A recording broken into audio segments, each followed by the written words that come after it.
Ingat, dalam ayat ini ketika Allah menyebut Nabi Adam, yang disebutkan hanya Nabi Adam. Ketika Allah menyebutkan Nabi Nuh, yang disebutkan hanya Nabi Nuh. Tetapi giliran Allah menyebutkan Ibrahim, tidak hanya Nabi Ibrahim, tetapi wa ala Ibrahim, keluarganya Nabi Ibrahim alaihissalam juga mendapatkan sanjungan.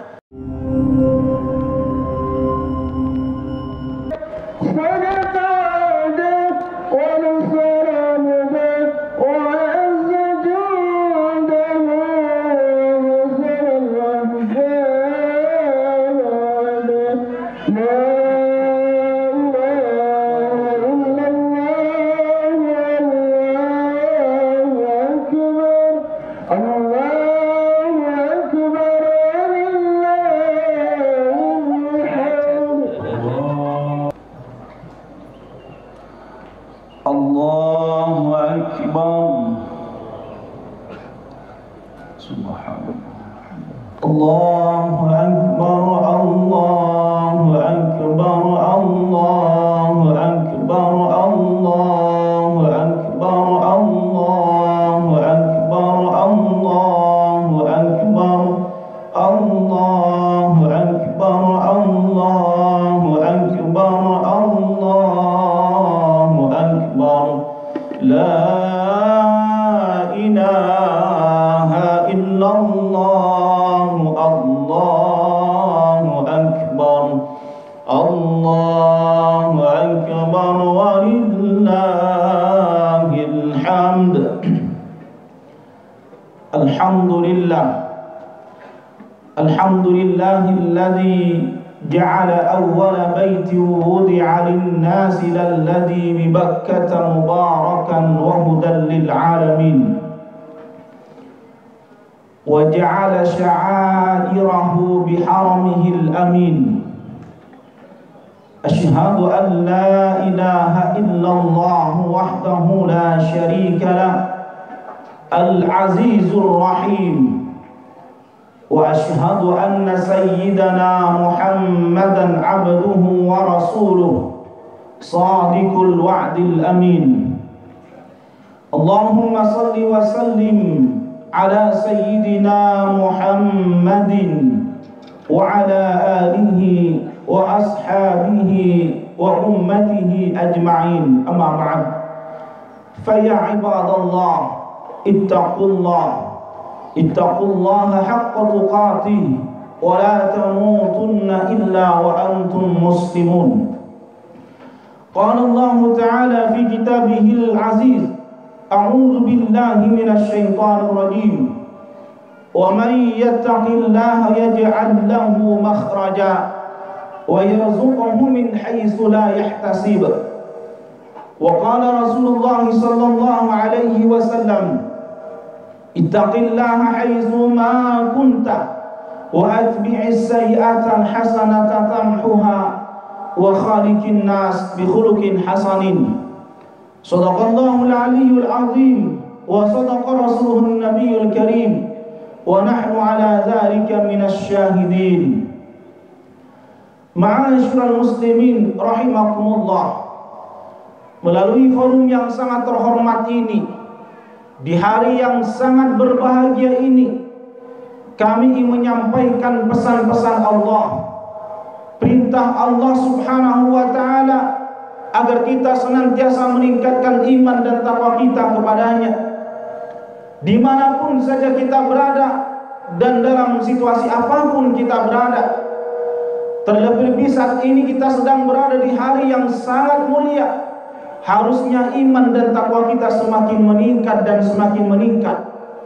Apapun yang terjadi kepada kita, iman dan takwa ini harus tetap ada, karena ini adalah modal yang paling berharga untuk kemudian bisa menikmati surganya Allah subhanahu wa ta'ala. Saya yakin kita semua yang hadir ini adalah orang-orang yang beriman dan bertakwa. Sebab kalau bukan karena iman, kalau bukan karena takwa, rasa-rasanya kita sulit datang ke tempat ini memenuhi panggilannya, melaksanakan perintahnya. Sebab di luar sana masih banyak kesibukan-kesibukan. Ini artinya apa? Bahwa kedatangan kita di tempat ini tidak lain adalah membuktikan bahwa kita adalah orang yang bertakwa kepada Allah Subhanahu wa taala. Semoga takwa kita ini kelak akan mengantarkan kita kepada surganya Allah Subhanahu wa taala. Amin ya rabbal alamin. Ma'asyiral muslimin, jamaah salat Idul Adha yang dimuliakan oleh Allah Subhanahu wa taala. Idul Adha ini tidak akan lepas dari sejarah panjang nabi-nabi terdahulu, khususnya Nabiullah Ibrahim alaihissalam, di mana kita sama-sama tahu bahwa Nabiullah Ibrahim alaihissalam adalah salah satu nabi yang mendapatkan gelar ulul azmi. Nabi yang sangat istimewa posisinya di hadapan Allah Subhanahu wa taala. Nabi Ibrahim, anak keturunannya juga banyak yang menjadi nabi-nabi. Tidak lain termasuk adalah nabi kita Nabi Muhammad sallallahu alaihi wasallam. Oleh karenanya kita perlu tahu bagaimana kemudian Nabi Ibrahim membangun keluarga, membangun masyarakat, sehingga kemudian peninggalan-peninggalan beliau sampai hari ini kemudian kita lestarikan, diperintahkan oleh Allah untuk kita lestarikan. Ini artinya ada sesuatu yang sangat istimewa di dalam pribadi beliau, Nabiullah Ibrahim alaihissalam. Yang pertama, Nabi Ibrahim alaihissalam adalah nabi yang mampu memposisikan Allah di atas segala-galanya. Nabiullah Ibrahim alaihissalam adalah nabi yang bisa melepaskan hal-hal yang bersifat duniawi. Jangankan hartanya, jiwa dan raganya semuanya dikorbankan untuk Allah Subhanahu wa taala. Ini tergambar dalam peristiwa Ismail yang kemudian diperintahkan oleh Allah untuk disembelih. Bayangkan seorang ayah yang sudah begitu punya keturunan, di usianya yang ke-8 tahun, Nabiullah Ismail lagi senang-senangnya orang tua merawat anak, lagi senang-senangnya orang tua bangga punya keturunan, ternyata mendapatkan ujian dari Allah. Perintah Allah hadir, suruh sembelih itu Nabiullah Ismail alaihissalam. Hai Ibrahim, sembelihlah putramu itu. Itu terjadi pada tanggal 8 Dzulhijjah yang kemarin kita mungkin juga bersama-sama puasa tarwiyah. Semula Nabiullah Ibrahim alaihissalam meragukan perintah ini. Apakah perintah ini datang dari Allah, ataukah perintah ini memang godaan setan? Karena secara nalar logika manusia, mana mungkin seorang ayah tega menyembelih putranya? Tidak ada di dunia ini ayah menyembelih putranya, membunuh anaknya, tidak ada. Wajar ketika Nabiullah Ibrahim alaihissalam meragukan perintah ini pertama kali. Di tanggal 9 Dzulhijjah, Nabiullah Ibrahim kembali mendapatkan perintah, sembelihlah anakmu wahai Ibrahim. Dari situlah kemudian Nabi Ibrahim meyakini bahwa perintah itu memang betul-betul datang dari Allah. Sehingga kemudian disebut dengan Arafah. Arafah itu ada yang mengartikan yakin bahwa itu memang perintah dari Allah Subhanahu wa taala. Nabiullah Ibrahim alaihissalam lantas bertanya, "Ya bunayya inni ara fil manam." Hai anakku, tadi malam aku bermimpi, anni azbahuka fandur madza tara. Aku disuruh nyembelih kamu. Fandur madza tara. Bagaimana sikapmu wahai anakku? Apa jawaban Ismail alaihissalam? Qala ya abati fa'al ma tu'mar. Ayah, lakukan kalau memang itu perintah dari Allah. Satajiduni insyaallah minas sabirin. Insyaallah kita nanti akan berjumpa dengan Allah termasuk orang-orang yang sabar. Nabiullah Ibrahim kemudian bertanya kepada istrinya, "Wahai istriku, gimana pendapatmu kalau saya harus menyembelih anak kita ini, Nabiullah Ismail alaihissalam?" Silahkan kalau memang itu perintah Allah. Subhanallah, para jemaah sekalian, apa yang dilakukan oleh Nabiullah Ibrahim alaihissalam ini adalah cerminan betapa keimanan, kekokohan tauhid beliau itu di atas segala-galanya. Menempatkan Allah di atas segala-galanya. Jangankan harta anaknya sendiri itu mau disembelih, karena memang itu perintah dari Allah Subhanahu wa taala. Tidak ada di dunia ini seorang ayah menyembelih putranya, dan tidak ada di dunia ini seorang istri mempersilahkan ayahnya, mempersilahkan suaminya menyembelih putranya. dan tidak ada seorang anak di dunia ini yang mau disembelih oleh ayahnya kecuali keluarganya Nabi Ibrahim alaihissalam ini. Wajar ketika kemudian Allah menjadikan Nabi Ibrahim mendapatkan gelar ulul azmi, nabi yang sangat istimewa di hadapan Allah Subhanahu wa taala. Kenapa? Karena mampu memposisikan Allah di atas segala-galanya. Dan oleh karenanya itu juga Allah memberikan sanjungan yang luar biasa kepada keluarganya Nabi Ibrahim yang tergambar dalam surah Ali Imran. A'udzu billahi minasyaitonir rajim. Innallaha astafa Adama wa Nuhan wa ala Ibrahim wa ala Imran 'alal alamin. Allah menjadikan Nabi Adam, menjadikan Nabi Nuh, keluarganya Ibrahim dan keluarganya Imran adalah orang-orang pilihan. Ingat, dalam ayat ini ketika Allah menyebut Nabi Adam, yang disebutkan hanya Nabi Adam. Ketika Allah menyebutkan Nabi Nuh, yang disebutkan hanya Nabi Nuh. Tetapi giliran Allah menyebutkan Ibrahim, tidak hanya Nabi Ibrahim tetapi wa ala Ibrahim, keluarganya Nabi Ibrahim alaihissalam juga mendapatkan sanjungan. Anak dan istrinya disebutkan oleh Allah dalam Al-Quran. Ini artinya apa?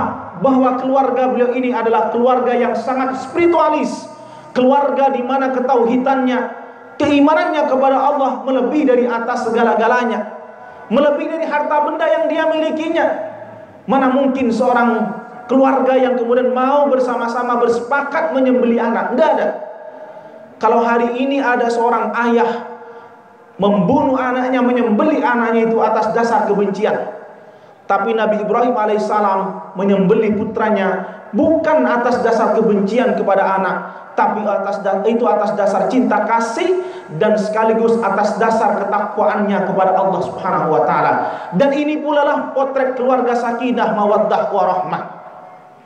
Para jemaah sekalian yang dimuliakan oleh Allah Subhanahu wa taala, belakangan ini fenomena yang menarik untuk kita cermati, betapa keutuhan keluarga kita itu kadang-kadang diombang-ambing oleh berbagai persoalan.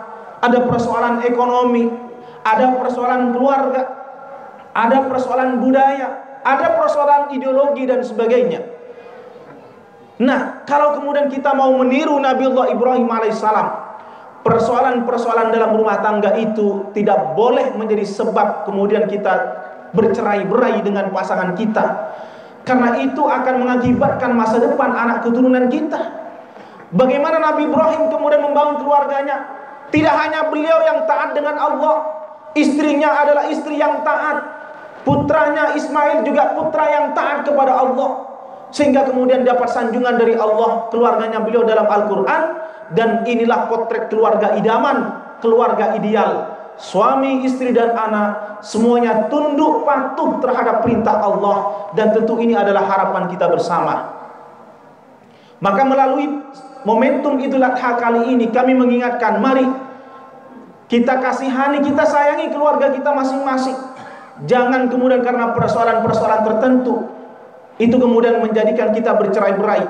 Hidup ini pasti ada masalah, hidup ini pasti ada berbagai problem. Jangankan kita, nabi-nabi terdahulu juga diuji oleh Allah dengan berbagai macam masalah. Tetapi beliau-beliau itu adalah orang yang kuat. Kenapa bisa menjadi kuat? Karena ketakwaannya kepada Allah itu lebih kuat dari hal-hal yang bersifat duniawi. Sehingga berbagai problem kehidupan, badai rumah tangga tidak akan pernah mengoyak-koyakkan kehidupan keluarga beliau, para nabi-nabi terdahulu itu. Ini poin pertama yang saya sampaikan. Yang kedua, betapa sayangnya Allah, betapa belas kasihnya Allah dengan manusia. Andaikan putranya Nabi Ibrahim, yaitu Nabi Ismail, itu tidak diganti dengan seekor kambing pada saat itu, maka kalau itu menjadi syariat, tentu akan berat menjadi kita. Bagaimana mungkin seorang ayah kemudian harus menyembelih anaknya, menggorokkan pisau di leher anaknya? Tidak bisa. Naluri manusia kita ini akan berontak. Tetapi Allah Maha Sayang, Allah Maha Kasih kepada kita. Allah tidak jadi membunuh, Allah tidak jadi memerintahkan Nabiullah Ismail untuk disembelih oleh Ibrahim, tapi diganti dengan seekor kambing. Tentu itu adalah sebuah ujian yang endingnya adalah pasti kebahagiaan. Andaikan Allah tidak sayang dengan manusia, Maka kalau ini menjadi syariat, betapa beratnya kita akan melakukan perintah ini. Mana mungkin seorang ayah mau menyembelih putranya sendiri? Tidak mungkin. Maka dari itu para jemaah sekalian, momentum Idul Adha ini kita jadikan sebagai momentum untuk meningkatkan kecerdasan emosional kita. Kita memandang manusia itu dengan cinta kasih. Kita tidak boleh memandang manusia itu dengan mata kebencian.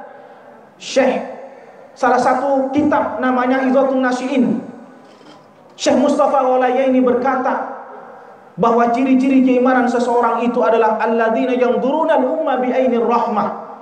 Orang yang melihat orang lain itu dengan mata kasih sayang, bukan dengan mata kebencian.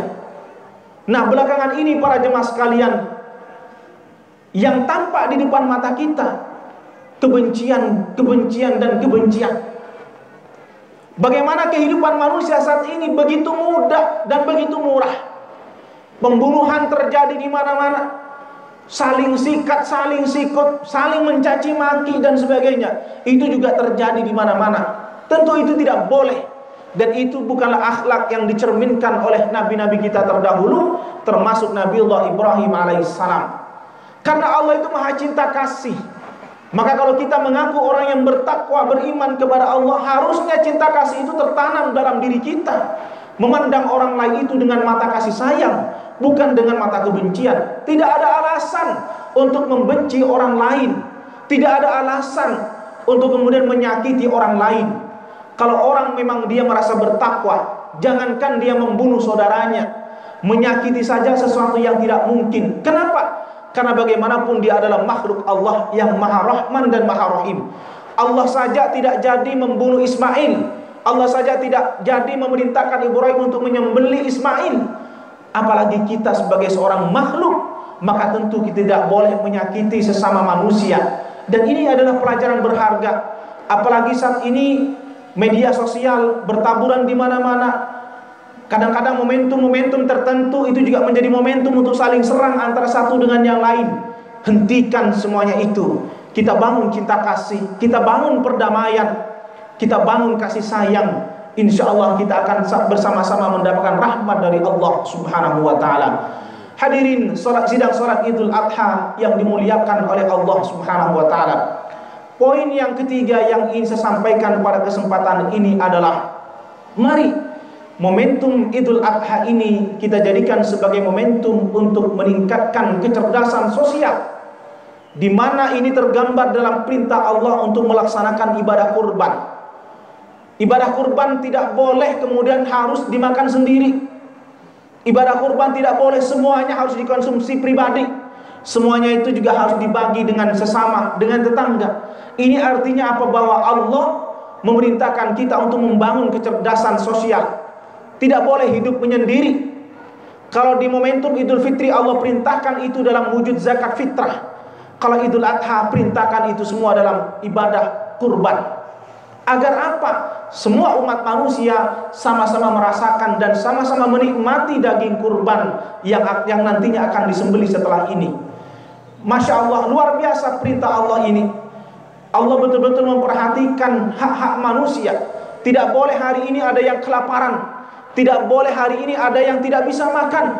Sampai-sampai Allah mengharamkan puasa pada tanggal 11, 12, dan 13 yang kemudian disebut dengan ayyamut tasyrik. Kenapa? Allah ingin manusia ini betul-betul menikmati momentum ayyamut tasyrik sebagai momentum untuk menikmati hidangan dari hewan kurban yang telah kita dapatkan.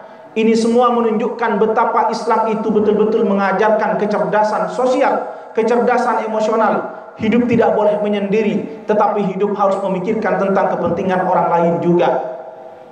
Salah satu penyakit terbesar yang dialami oleh masyarakat di perkotaan, Surabaya termasuk salah satunya, adalah sikap-sikap yang individualis. Sikap-sikap yang mementingkan dirinya sendiri, tidak pernah memikirkan kepentingan orang lain.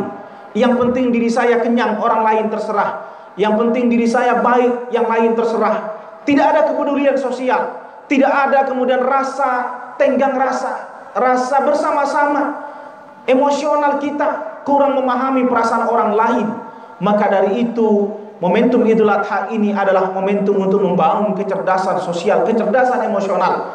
Hari ini mari kita tunjukkan bahwa kita adalah betul-betul orang yang beriman dan bertakwa kepada Allah, ibadah kurban adalah salah satu wujud bukti takwa, bukti iman kita kepada Allah Subhanahu wa taala, dan kemudian nanti kita akan bagi bersama-sama dengan tetangga, dengan sahabat-sahabat kita, dan mereka pun juga bisa bahagia bersama dengan kita semuanya. Ma'asyiral muslimin rahimakumullah.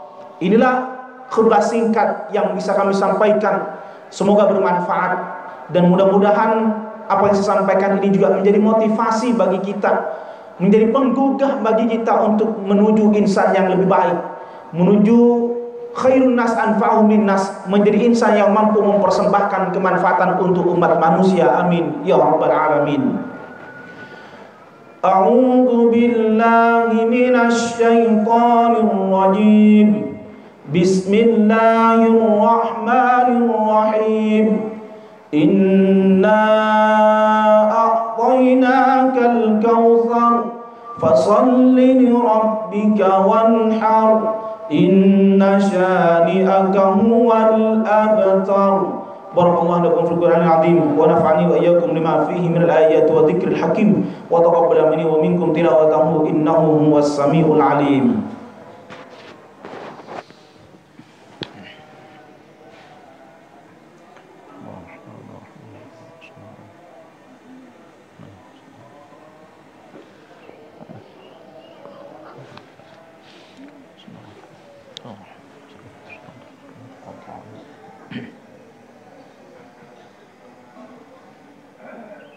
Allahu akbar, Allahu akbar, Allahu akbar, Allahu akbar, Allahu akbar, Allahu akbar, Allahu akbar. La ilaha illallah, Allahu akbar, Allahu akbar, walillahil hamd. Alhamdulillah, alhamdulillahilladzi sadaqa wa'dah wa nasara 'abdah wa a'azza jundahu wa hazamal ahzaba wahdah. Asyhadu an la ilaha illallah wahdahu la syarika lah, la nabiyya ba'dah. Asyhadu an la ilaha illallah wahdahu la syarika lah, wa asyhadu anna sayyidina Muhammadan 'abduhu wa rasuluhu la nabiyya ba'dah. Allahumma salli wa sallim ala sayyidina Muhammad wa ala ali sayyidina Muhammad kama sallaita ala sayyidina Ibrahim wa ala ali sayyidina Ibrahim wa barik ala sayyidina Muhammad wa ala ali sayyidina Muhammad kama barakta ala sayyidina Ibrahim wa ala ali sayyidina Ibrahim fil alamin innaka Hamidum Majid. Ibadallah, ittaqullah haqqa tuqatih wa la tamutunna illa wa antum muslimun. Qala Allah Ta'ala fi kitabihil munazzal, a'udzu billahi minasyaitonir rajim. Wa man yattaqillaha yaj'al lahu min amrihi yusra. Wa qala an-nabi sallallahu alaihi wasallam, ittaqullaha wa'dilu baina auladikum. Shadaqallahul aliyyul azim. Wa sadaqa rasuluhun nabiyul karim wa nahnu ala dzalika minasy syahidin. Walhamdulillahi rabbil alamin. Allahumma ighfir lil muslimina wal muslimat wal mu'minina wal mu'minat al ahya'i amwat. Allahumma a'izzal islam wal muslimin wa ahlikil kafir musyrikin wansur man nasruddin wa khdhul man khadhaladdin bi rahmatika ya arhamar rahimin. Allahumma ij'alna minas su'ada'il maqbulin wa la taj'alna minal ashya'il mardudin.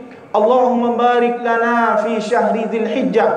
Allahumma barik lana fi syahri dzil hijjah. Allahumma barik lana fi syahri dzil hijjah bi rahmatika ya arhamar rahimin. Rabbana atina fid dunya hasanah wa fil akhirati hasanah wa qina adzaban nar wa adkhilnal jannata ma'al abrar ya aziz ghaffar ya rabbal alamin. Walhamdulillahi rabbil alamin. Alhamdulillah. Allahumma shalli alhamdulillah.